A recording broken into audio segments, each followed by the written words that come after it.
Hello everyone. हम सभी को पता है कि मोटिवेशन क्या है, उसका पावर क्या है, और हमको ये भी पता है कि जब लाइफ में सब कुछ ठीक हो रहा होता है तब मोटिवेटेड रहना आसान होता है। तब कैसा फील करते हैं आप जबकि आपकी लाइफ में कुछ भी आपके हिसाब से आपके अनुकूल ना चल रहा हो? क्या तब भी आप मोटिवेटेड रहते हैं? तो आज मैं आपसे इसी बारे में बात करना चाहती हूँ। अगर आपकी लाइफ में बहुत सारी नेगेटिविटी है, बहुत कुछ आपके हिसाब से नहीं चल रहा, आपकी जॉब में, आपकी पर्सनल लाइफ में, आपकी फ्रेंडशिप में, तो इसको एसेस करिए कि आपका मोटिवेशन लेवल कहाँ है। एक छोटी सी कहानी सुनाना चाहती हूँ आपको। एक बच्चा हर साल गर्मी की छुट्टियों में अपने बाबा दादी के यहाँ जाता है। वो अपने पेरेंट्स के साथ जाता है और ऐसे करते करते वो 12-13 साल का हो जाता है। और इस बार उसकी ये जिद थी कि वो अपने बाबा दादी के घर अकेले जाएगा। उसके पेरेंट्स ने बहुत मना किया कि बेटा अभी तुम इतने बड़े नहीं हुए हो, लेकिन बच्चा तो अपनी जिद पे था। उसने कहा कि मैं जाऊंगा तो मैं अकेले ही जाऊंगा। पेरेंट्स को हार माननी पड़ी। उसके पिताजी उसको स्टेशन पे छोड़ने आए, उसको ट्रेन पे बिठाया, बहुत सारे इंस्ट्रक्शंस दिए कि बेटा ऐसा मत करना, ऐसा करना। उसने कहा कि पापा बिल्कुल परेशान मत होइए, क्योंकि मुझे पता है कि कितने स्टेशंस आते हैं और मुझे क्या करना है और क्या नहीं करना है। उसके पापा मुस्कुराए और जब ट्रेन चलने को हुई उन्होंने उस बच्चे के हाथ में एक लिफाफा पकड़ा दिया और उन्होंने कहा कि बेटा वैसे तो तुम बड़े हो गए हो, लेकिन अगर तुम्हें डर लगे तो ये लिफाफा खोल लेना और पढ़ लेना कि मैंने तुम्हें क्या लिखा है।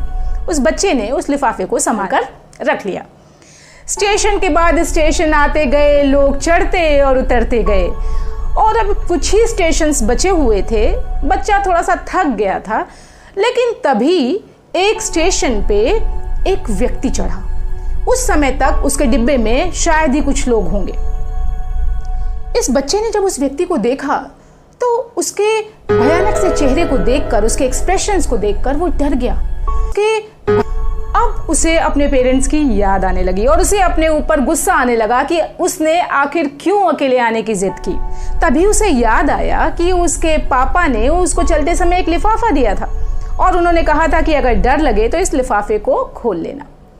बच्चे ने उस लिफाफे को खोला और जब पढ़ा तो पता चला कि वो उसके पापा की तरफ से एक चिट्ठी थी।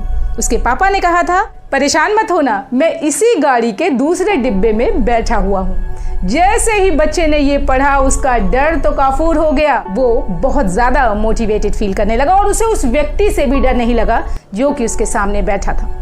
कई बार अपनी लाइफ में बिल्कुल अकेला महसूस करते हैं। हमको समझ नहीं आता कि अब हमको क्या करना चाहिए। हर तरफ अंधेरा ही अंधेरा नजर आता है। अपने आप को ये बता दें कि हम अकेले हैं ही नहीं, हमारे साथ एक सुपर पावर हमेशा काम करती है, तो शायद हमें डर नहीं लगेगा और हम मोटिवेटेड फील करेंगे। दोस्तों, अपनी परेशानियों को अपनी पावर बनाइए। कैसी भी परिस्थिति क्यों ना आए, आपको ये देखना है कि आप कैसे उसका सामना करते हैं। तो अगर परेशानी में परेशान होकर किसी स्थिति का सामना करेंगे तो मुश्किल होगा जीतना। इसलिए परेशानी में खुश होकर पूरी ताकत के साथ, पूरी स्ट्रेंथ के साथ उसका सामना करिए और फिर देखिए कि कैसे आप जीतते हैं। इसके लिए कुछ चीज़ें ध्यान में रखनी है। सुखासन में बैठ जाइए और थोड़ी देर सिर्फ और सिर्फ अनुलोम विलोम करिए और देखिए कि कैसे आपका मन वो स्ट्रेंथ फील करता है, कैसे आप ये महसूस करते हैं कि आप इस स्थिति में भी अकेले नहीं हैं। अपना ध्यान रखिए, मेरे चैनल को सब्सक्राइब करिए, मुस्कुराते रहिए, क्योंकि ये जिंदगी तो ज़बरदस्त है। नमस्कार।